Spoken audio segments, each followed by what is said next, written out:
রোজা কাকে বলে। রমাদান মাসে যে আমরা রোজা রাখবো, রোজার পারিভাষিক অর্থ আমাদের জানার দরকার আছে না নেই? রোজা বলা হয় হুয়া তারকুল আকলি ওয়া শুরবি ওয়াল জিমা মিনাস সুবহি ইলাল গুরুব বিনিয়াতিন মিন আহলিহি। গলা টানতেছে কেন? হুয়া তারকুল আকলি ওয়া শুরবি ওয়াল জিমা মিনাস সুবহি ইলাল গুরুবি বিনিয়াতিন মিন আহলিহি। রোজার পারিভাষিক অর্থ হলো সুবহে সাদিক থেকে নিয়ে সন্ধ্যা পর্যন্ত বিভিন্ন ধরনের খানা পিনা এবং স্ত্রী সহবাস থেকে বিরত থাকার নাম রোজা। বলেন, আমার সাথে বলেন, রোজা কাকে বলে? সুবহে সাদিক থেকে শুরু করে ইফতার পর্যন্ত, সন্ধ্যা পর্যন্ত বিভিন্ন ধরনের খানা পিনা এবং স্ত্রী সহবাস থেকে বিরত থাকার নাম হচ্ছে রোজা। আর রোজা রাখার মাধ্যমে মানুষ তাকওয়া অর্জন করতে পারে। কি পারে? তাকওয়া অর্জন করতে পারে। আল্লাহ তাআলা 114 সূরার একটি সূরার নাম হলো সূরা আল বাকারা। কি নাম বলেন?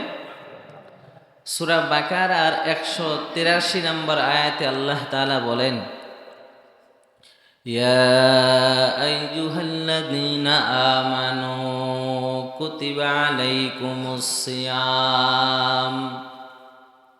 আল্লাহ তাআলা বলেন, ও ঈমানদারের দল, ও মুমিনের দল, তোমাদের উপরে আমি আল্লাহ রমাদান মাসের রোজা ফরজ করেছি। বলেন, কি করেছি? আমি তোমাদের উপরে রমজান মাসের রোজা ফরজ করলাম। কামা কুতিবা আলাল্লাযীনা মিন ক্বাবলিকুম লাআল্লাকুম তাত্তাকুন। আল্লাহ তাআলা বলেন, হে মানুষ, আমি আল্লাহ তোমাদের উপরে রমজানের রোজা ফরজ করিয়া জুলুম করি নাই রে বাবা। মনে করিও না আগের যুগের নবীদের উম্মতের উপরে রমজানের রোজা ফরজ ছিল না রে বাবা। তোমাদের পূর্ববর্তী নবীদের উম্মতের উপরেও রোজা ফরজ ছিল, তবে তোমাদের রোজার মধ্যে আর পূর্ববর্তী নবীদের উম্মতের রোজার মধ্যে ব্যবধান আছে। তোমরা মাসব্যাপী রোজা রাখো, আর পূর্ববর্তী নবীদের উম্মত রাতব্যাপী, মাসব্যাপী রোজা রাখতেন না। আমাদের পূর্ববর্তী নবীরা যারা ছিলেন, হযরতে মূসা আলাইহিস সালাম, ঈসা আলাইহিস সালাম, আদম আলাইহিস সালাম, এদের উম্মতদের উপরেও রোজা ফরজ ছিল, তবে ওদের নির্দিষ্ট কিছু দিন ছিল। 30টা রোজা ফরজ ছিল এমন কোনো সহিহ বর্ণনা নাই।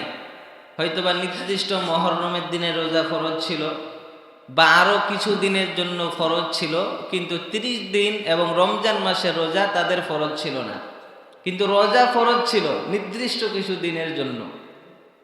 যেমন বিভিন্ন মুফাসসিরগণ বলেছেন যে বনি ইসরায়েলের মানে মূসা নবীর উম্মতেরা গরমকালে 10 দিন রোজা রাখতেন, শীতকালে রাখতেন 10 দিন, 20 দিন। আবার কোনো কোনো বর্ণনায় পাওয়া যায় যে গরমকালে তাদের উপরে রমজানের রোজা ছিল ফরজ 30টা, কিন্তু তারা গরমের পরিবর্তে শীতকালে 40টা রাখতেন। কয়টা? 40টা। কিন্তু সহিহ কোনো বর্ণনায় এটা পাওয়া যায় না। তার মানে বোঝা গেল আগের যুগের নবীদের উম্মতের উপরে রোজা ফরজ ছিল, কিন্তু দিন সংখ্যা নির্দিষ্ট ছিল না। এবং আগের যুগের উম্মতের জন্য নিয়ম ছিল যে ইফতার করার পরে একবার খাইতে পারবে, মানে সন্ধ্যার সময় ইফতার করে একবার খাইতে পারবে। কেউ যদি ইফতার করে ঘুমাই যায় আর না খাইতে পারে, তাহলে একবারে আবার আগামী দিন সুবহে সাদিকের পরে খাইতে পারবে। এবং আগের যুগের উম্মতের জন্য রমজানের রোজার সাথে সাথে রাতে স্ত্রী সহবাস হালাল ছিল না, কিন্তু আল্লাহ পাক উম্মতে মুহাম্মাদের জন্য দিনের বেলা স্ত্রী সহবাস থেকে বিরত থাকার কথা বলেছেন, রাতের বেলা বৈধ করেছেন। কেউ যদি রমজান মাসের রাতের বেলায় স্ত্রী সহবাস করে তাহলে তার রোজা নষ্ট হবে না, কিন্তু দিনের বেলা করা যাবে না। এজন্য আল্লাহ তাআলা বললেন, আমি তোমাদের উপরে রমজানের রোজা ফরজ করলাম যেভাবে আমি আল্লাহ তাআলা পূর্ববর্তী নবীদের উপরে রমজানের রোজা ফরজ করলাম, লাআল্লাকুম তাত্তাকুন, যেন তোমরা পরহেজগার হতে পারো, তাকওয়াওয়ালা হতে পারো। রমজানের রোজা ফরজ করার দ্বারা উদ্দেশ্য হলো যেন তোমরা তাকওয়াওয়ালা হইতে পারো, আল্লাহর ভয় অন্তরে ঢুকাইতে পারো। এরে নবীর উম্মতের দল, একটু ভালো করে শুনেন রে বাবা। আল্লাহর নবী, রহমতের নবী বলেন, তাকওয়া কেমন দামি সম্পদ রে বাবা। একজন সরকারি বড় কর্মকর্তা, বড় একজন কর্মকর্তা চাকরি করতেছেন, আল্লাহর বান্দার কাছে একজন কোন একটা কাজের জন্য গেল, ডাক দিয়া কই, ভাইজান আপনি এমন একটা জায়গায় চাকরি করেন, আপনি আমার এই কাজটা করে দেন, এর বিনিময়ে আমি আপনাকে 10 লক্ষ টাকা দিব। ঘুষের মতো হাদিয়া, সুদের মতো হাদিয়া দেওয়ার প্রস্তাব করলেন। কিন্তু আল্লাহর বান্দা মনে মনে আল্লাহর ভয়, এই টাকাটা তো হালাল টাকা না হারাম টাকা।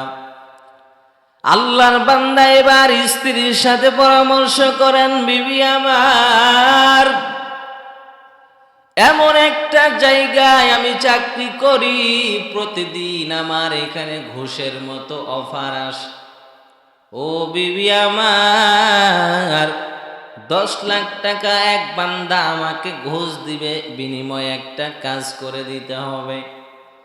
ও বিবি, তোমার কাছে পরামর্শ চাই, কি বলো? বিবি ডাক দিয়া কয়, স্বামী আমার, 10 লক্ষ টাকা যদি আপনি ঘুষ গ্রহণ করেন, আপনার 10 বছরের বেতন হলো 10 লাখ টাকা। ও স্বামী আমার, কোনো টেনশন নাই, আপনি টাকাগুলো নিয়ে নেন।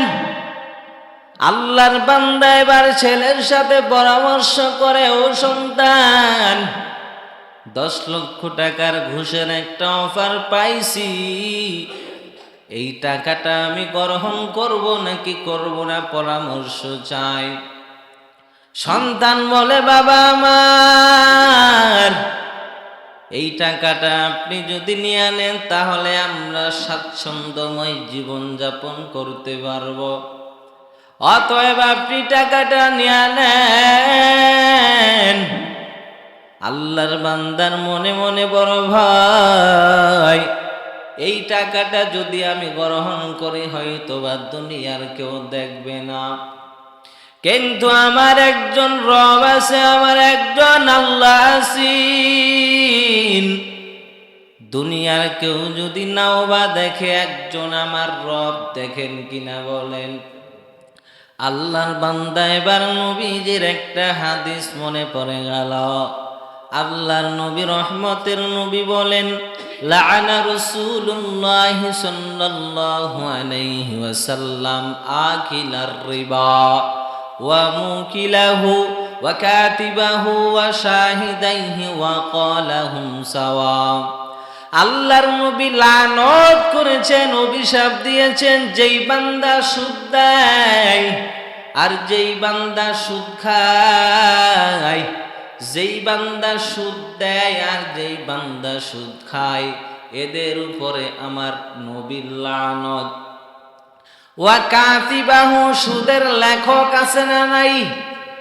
যেই বান্দা সাক্ষী হিসাবে লেখক, ওই বান্দার উপরও আমার নবীর লানত।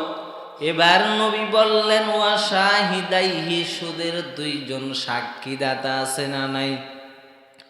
2 জন মানুষ সাক্ষী দিলে তোমারে টাকা দিব।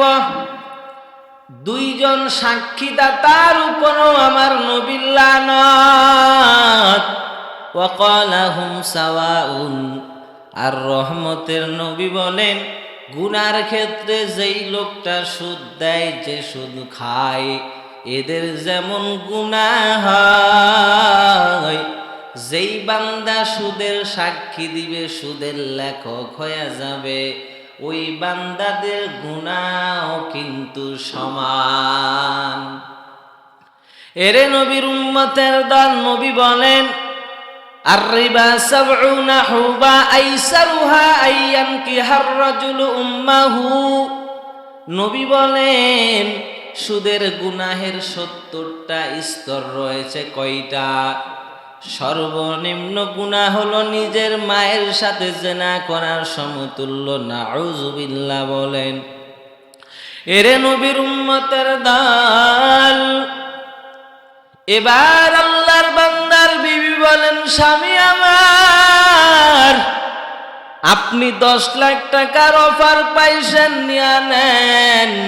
সন্তানও বলেন নিয়ে নেন।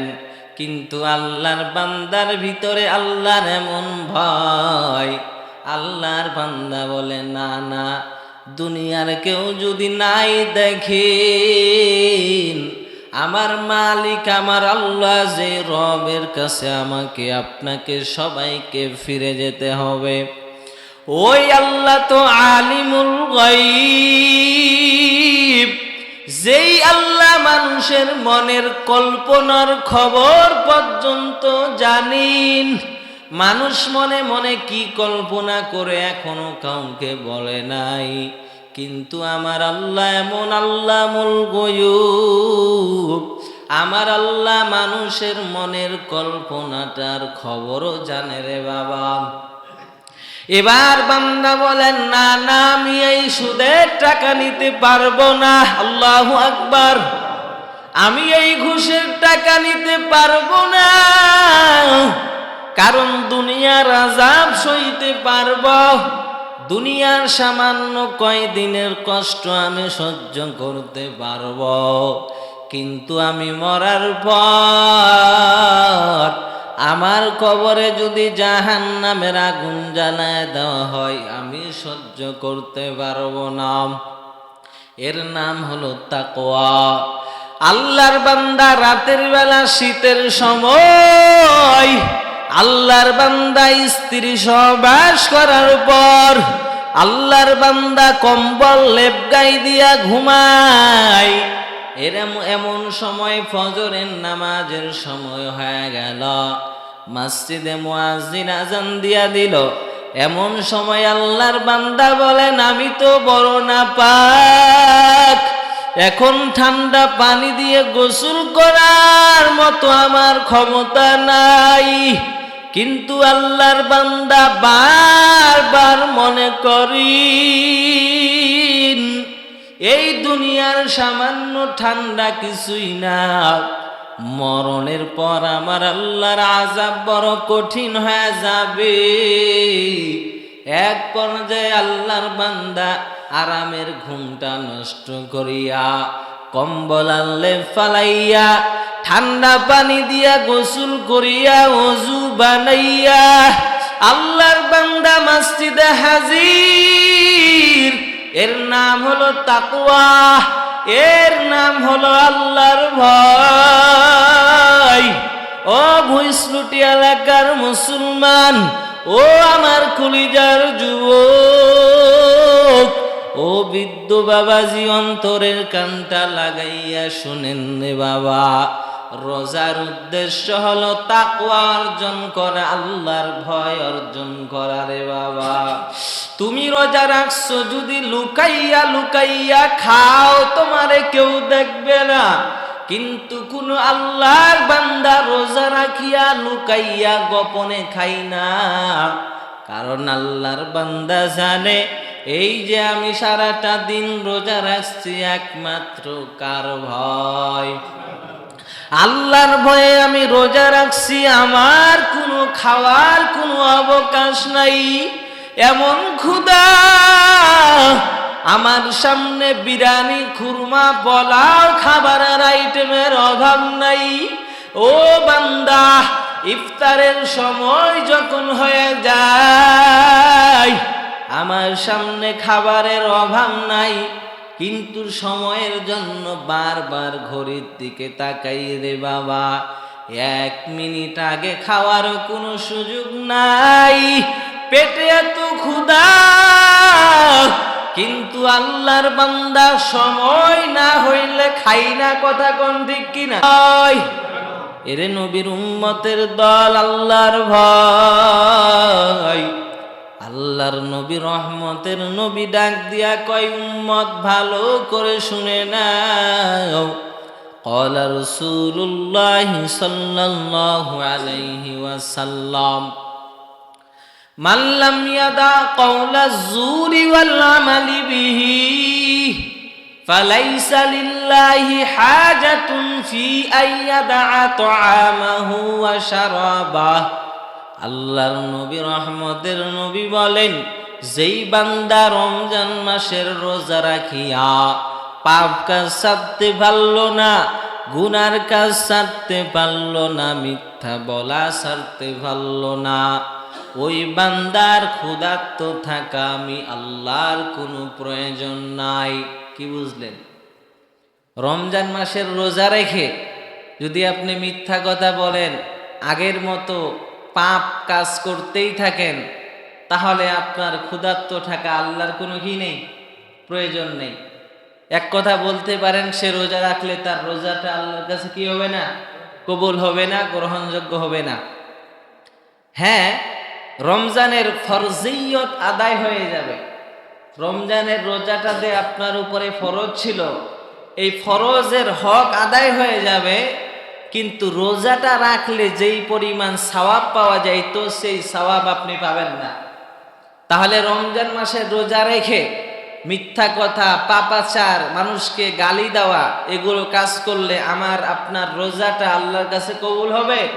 রোজার ফরজিয়ত আদায় হয়ে যাবে, কিন্তু রোজাটা রেখে যে লাভ, যে সওয়াব আমরা পাবো, সেই সওয়াবটা কিন্তু আমরা পাবো না।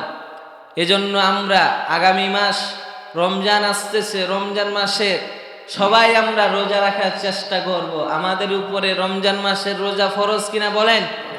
কেউ যে কোনো ভাবে একটা রোজাও যেন আমাদের নষ্ট না হয়। আমরা রমজান মাসের প্রত্যেকটা রোজা রাখার চেষ্টা করব ইনশাআল্লাহ। এরে নবীর উম্মতের দল, সামনে রমজান মাস আসতেছে রে বাবা। রমজান মাসে বেশি বেশি কোরআন তিলাওয়াতের আমল করো রে বাবা। কোরআন তিলাওয়াত করো, কোরআন খতম করার চেষ্টা করো আল্লাহর গোলাম। যেই বান্দা কোরআন পড়তে জানো রে বাবা, ওই বান্দা কোরআন খতম দেওয়ার চেষ্টা করবা রে বাবা। আর যারা কোরআন পড়তে জানো না, রমাদান মাসে প্রাইভেট পড়ে কোরআন তিলাওয়াত শিখবা, কোরআনের আমল করবা। কারণ কোরআন এত দামি সম্পদ, কোরআনের তিলাওয়াত এত দামি রে বাবা। আল্লাহর নবী, রহমতের নবী, সরকারে তো আলম বলেন, قال رسول الله صلى الله عليه وسلم الصيام والقرآن يشفعان للعبد يوم القيامة। কুরআন আর রোজা, এই দুইটা জিনিস কাল কঠিন কিয়ামতের দিন আল্লাহর কাছে বান্দার জন্য সুপারিশ করবেন। বলেন না সুবহানাল্লাহ। ইয়াকুলু সিয়াম আই রব্বি মানাতুহু তাআমা ওয়াশ শাহওয়াতি বিন নাহার। রোজা আল্লাহকে বলবেন, ও দয়ার মালিক, আমি রমজান মাসে আপনার বান্দাকে দিনের বেলা খাওয়া থেকে, স্ত্রী সহবাস থেকে আমি আপনার বান্দাকে নিরাপদে রাখলাম রে আল্লাহ। ও আল্লাহ, আপনার বান্দা এত ক্ষুধার্ত, তারপরও আমি খাইতে দেই নাই। আপনার বান্দার স্ত্রী সহবাসে দিনের বেলা লিপ্ত হতে দেই নাই। ফাশাফি'নি ফিহি। রোজা আল্লাহকে বলবে, আল্লাহ আমার সুপারিশ আপনি কবুল করে নেন, আমার সুপারিশ আপনি গ্রহণ করে নেন। ওয়ায়াকুলুল কুরআন আই রব্বি মানা'তুহুন নাওমা বিল্লাইল।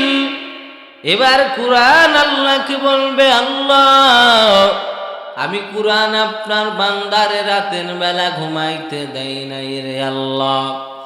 দুনিয়ার সমস্ত মানুষ রাতের বেলা ঘুমায়, আর আপনার বান্দা রাতের বেলা তিলাওয়াত করেন ইয়াসিন ওয়াল কুরআনিল হাকীম। ইযা ওয়াকাতিল ওয়াকিয়া লাইসা লিওয়াকাতিহা কাযিবা। আপনার বান্দা তিলাওয়াত করে আলিফ লাম মিম যালিকাল কিতাবু লা রাইবা ফীহি হুদাল লিল মুত্তাকিন।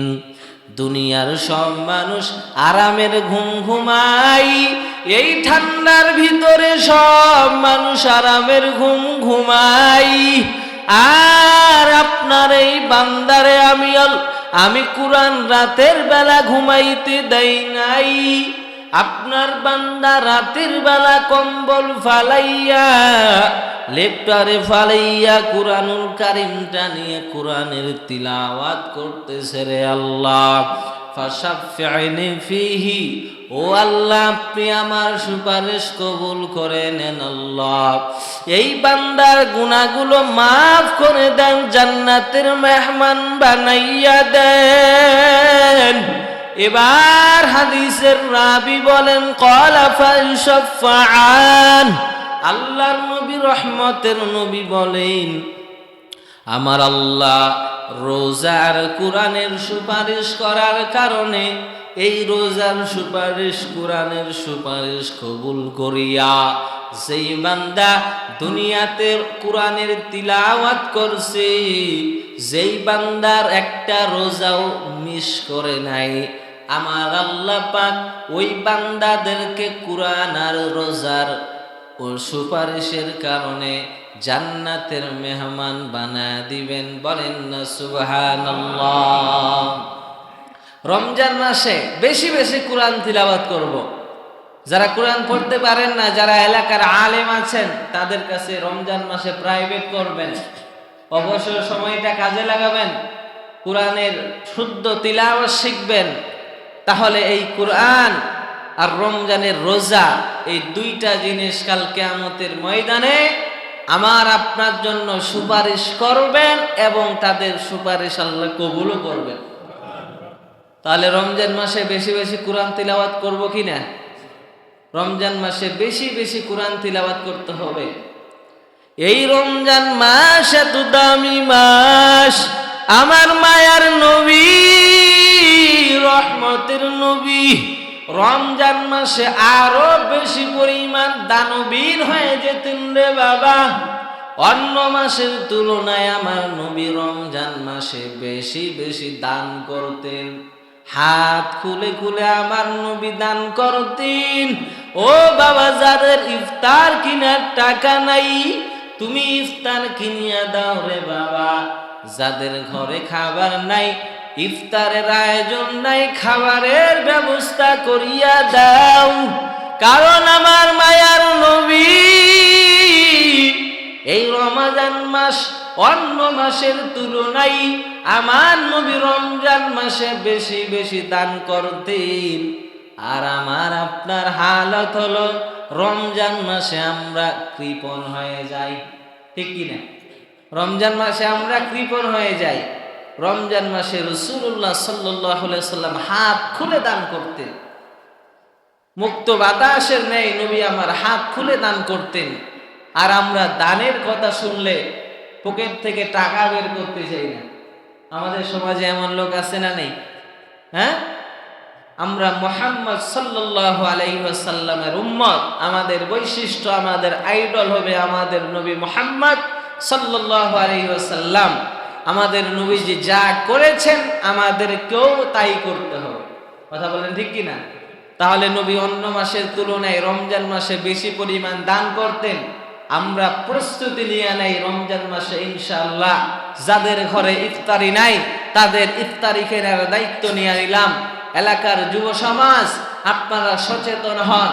আপনাদের বিভিন্ন সংগঠন থাকলে রমাদান মাসে যাদের ঘরে খাবার নাই তাদের খোঁজ খবর নেবেন, যাদের ঘরের ইফতার নাই তাদের ঘরে ইফতার কেনার মতো ব্যবস্থা করে দিবেন।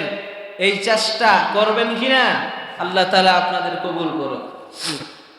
এরে নবীর উম্মতের দল, ভালো করে শুনে নাও।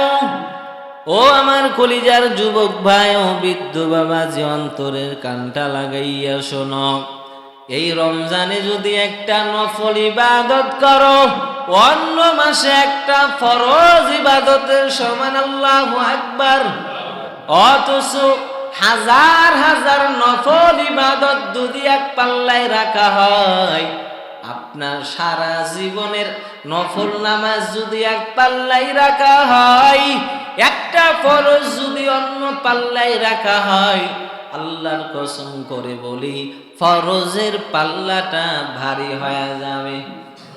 আমি আমার বানানো কথা বলি নাই রে বাবা, আমার নবী রহমতের নবী বলেন, قال رسول الله صلى الله عليه وسلم من تقرب فيه بخصلة من الخير كان كمن أدى فريضة فيما سوى।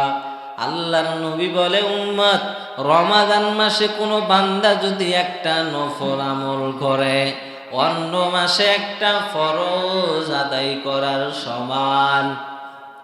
আল্লাহর নবী আরো বলেন, ওয়ামান আদ্দা ফারিদাতাম ফিহি কানা কামান আদ্দা সাবঈনা ফারিদাতাম ফিমা সিওয়া।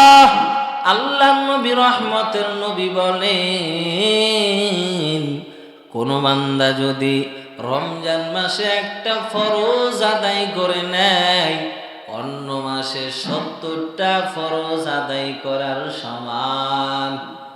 কয়টা? রমজান মাসে বেশি বেশি নফল আদায় করেন ও আল্লাহর গোলাম। একটা নফল একটা ফরজের সমান। আর একটা ফরজ যদি কোনো বান্দা আদায় করে রে বাবা, অন্য মাসে 70টা ফরজ আদায় করার সমান। ও বান্দা, রমাদান মাসে 5 ওয়াক্ত নামাজ যেন আমাদের ছুটিয়া না যায়। রমজান মাসে যেন আমাদের 5 ওয়াক্ত নামাজের 1 ওয়াক্ত নামাজ যেন জামাত কাজা না হয়। তাকবীরে উলার সাথে নামাজ আদায় করবেন। কারণ রহমতের নবী বলেন, মান সাল্লা লিল্লাহি 40 ইয়াওমান ফি জামাআ ইউদরিকুত তাকবীরাতাল উলা কুতিবা লাহু বারাআতান, বারাআতুম মিনান নার ওয়া বারাআতুম মিনান নিফাক। আল্লাহর নবী রহমতের নবী বলেন, কোন বান্দা যদি 40 দিন তাকবীরে উলার সাথে জামাতে নামাজ আদায় করে, ওই বান্দারে আমার আল্লাহ 2টা পুরস্কার দান করবেন। কয়টা? তাকবীরে উলা মানে ইমাম সাহেব আল্লাহু আকবার। তাকবীরে উলা বুঝেননি? আজকে আমরা হাই হাই মানুষের নিয়তের মধ্যে একটা কি পাওয়ার দেখছেন? ইমাম সাহেব আল্লাহু আকবার বলে নিয়ত বাঁচছে, আর আপনি নাওয়াইতু আন মুসাল্লি লিল্লাহি আরবা কি কি বলতে বলতে বলতে তাকবীরে উলা শেষ। নিয়ত মানে কি? নিয়ত কাকে বলে বলেন তো? এই যে নাওয়াইতু আন মুসাল্লি তাআলা আরবা রাকাতে কি কি বলেন, এটা নিয়ত? আপনি যে বাড়ি থেকে বের হইছেন নামাজের উদ্দেশ্যে বের হওয়া, এটাই তো নিয়ত হয়ে গেল। বুঝেন নাই কিছু মনে হয়? আপনি এখন জুমার নামাজ পড়ার জন্য আসতেছেন, আপনাকে একজন বললেন, ভাই আপনি কি আসরের নামাজ পড়ার জন্য যাচ্ছেন? তো আপনি তাকে থাপ্পড় মারবেন কিনা? পাগল তুমি, এখন জুমার নামাজের সময়, এখন আসরের নামাজ নাকি? এটাই তো নিয়ত। মনে মনে নিয়ত করছেন যে মঙ্গলবারে জাদুয়ানি যাব, হয়ে গেল নিয়ত। কি বুঝলেন কিছু? এখন কিছু মানুষ আছে, ইমাম সাহেব আল্লাহু আকবার ছানা পরে সূরা ফাতিহা পড়া শুরু করছে, এই বান্দা নাওয়াইতু আন পড়তে পড়তে তাকবীরে উলা শেষ। তাকবীরে উলা কাকে বলে? ইমাম সাহেব ছানাটা পড়ার পূর্বেই আপনাকে নিয়ত বাঁধতে হবে। ইমাম সাহেব আল্লাহু আকবার পরে সুবহানাকাল্লাহুম্মা ওয়া বিহামদিকা ছানা আছে না, এই ছানাটা পড়তে যতটুকু 5 সেকেন্ড 6 সেকেন্ড টাইম লাগে, এর মধ্যে আপনাকে নিয়ত বাঁধতে হবে, এটার নাম তাকবীরে উলা। আর আপনি নাওয়াইতু আন পড়তে পড়তে তাকবীরে উলা সূরা ফাতিহা আসে। অনেক মানুষ আমি দেখছি যে ইমাম সাহেব রুকুতে চলে গেছে, এই বান্দা আসে আবার নাওয়াইতু আন শুরু করছে, রুকু শেষ। তো আপনি রাকাতটাই তো পাইলেন না। হ্যাঁ, ইমাম সাহেব রুকুতে গেছে, আপনি আল্লাহু আকবার করে রুকুতে চলে যান, তাহলে তো আপনি রাকাত পাবেন। কারণ মান আদ্রাকা রুকুয়া ফাকাদ আদ্রাকা সালাত, যেই বান্দা রুকু পাইলো সে নামাজের রাকাতটা পাইলো। বুঝেন নাই কিছু? এজন্য তাকবীরে ওলা ইমাম সাহেব নিয়ত বাঁধবে, আপনি আল্লাহু আকবার করে নিয়ত বাঁধবেন, এটা হলো নিয়ত। তো তাকবীরে উলার ফজিলত হলো কয়টা বলেন? দুইটা। আল্লাহর নবী রহমতের নবী বলেন তাকবীরে উলার ফজিলত হলো দুইটা। এক নাম্বার ফজিলত বারাতুম মিনান নার, যেই বান্দা তাকবীরে উলার সাথে 40 দিন নামাজ আদায় করবেন, দুইটার মধ্যে এক নাম্বার হলো ওই বান্দা জাহান্নামের আগুন থেকে বেঁচে যাবে। জাহান্নামের আযাব থেকে আমার আল্লাহ তাকে বাঁচাইয়া জান্নাতের মেহমান বানাইয়া দিবেন।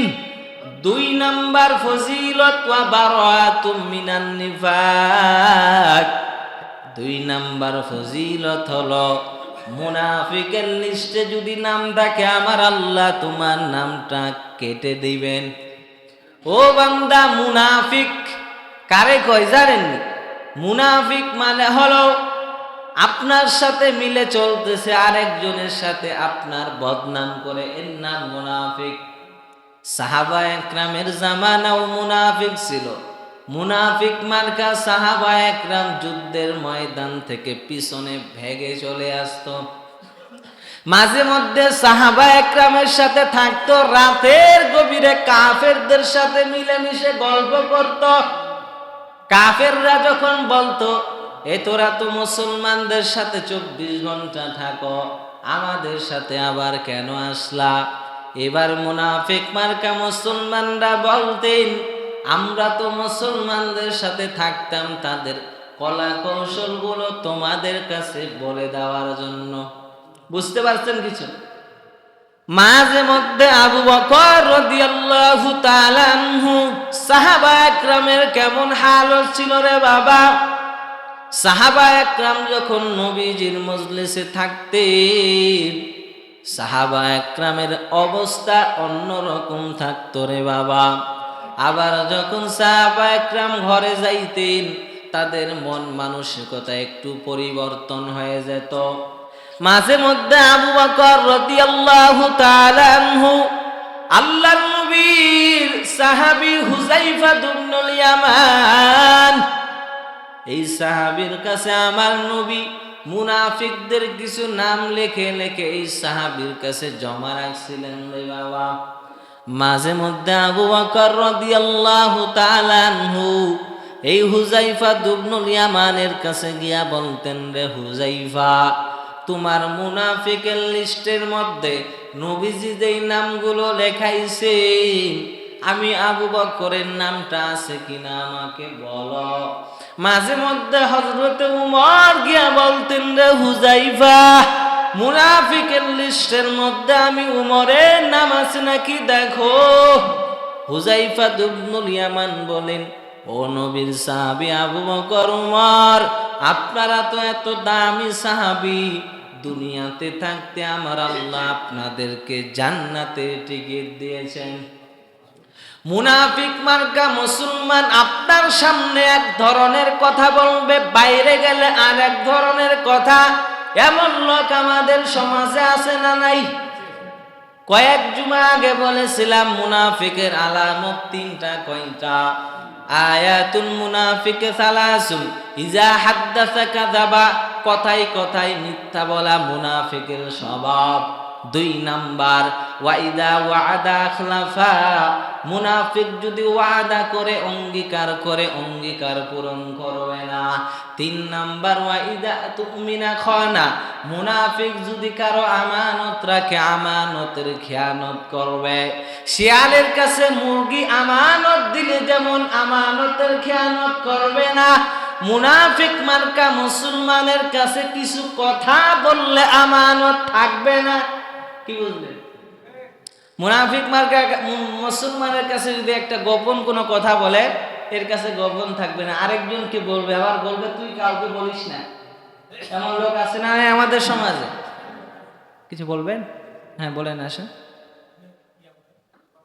ও আচ্ছা আচ্ছা, তাহলে আজকের আলোচনার টপিক ছিল রমজানের উদ্দেশ্য ও ফজিলত, প্রথম পর্বের আলোচনা। আর 2-1 মিনিট নিব, এর মধ্যে শেষ করছি আলোচনা। তাহলে এবার আসেন, রাসূলুল্লাহ সাল্লাল্লাহু আলাইহি ওয়াসাল্লাম আমাদেরকে হাদিস শরীফের মধ্যে জানাই দিয়েছেন, কুল্লু আমাল ইবনে আদামা ইউযাআফুল হাসানাতু বিআসরি আমসালিহা ইলা 700 যুফিন। আল্লাহ নবী বলেন, বনি আদমের প্রত্যেকটা আমলের সওয়াব 10 গুণ থেকে বৃদ্ধি করে 700 গুণ পর্যন্ত বৃদ্ধি করে দেন। সুবহানাল্লাহ। এরপরে নবী বললেন, ইল্লা সাওম, আল্লাহ তাআলা বলেন রোজা ব্যতীত। কি ব্যতীত? ফাইন্নাহু লি ওয়া আনা আজজি বিহি, কারণ রোজার প্রতিদান স্বয়ং আমি আল্লাহ দিব, নিজ হাতে দিব।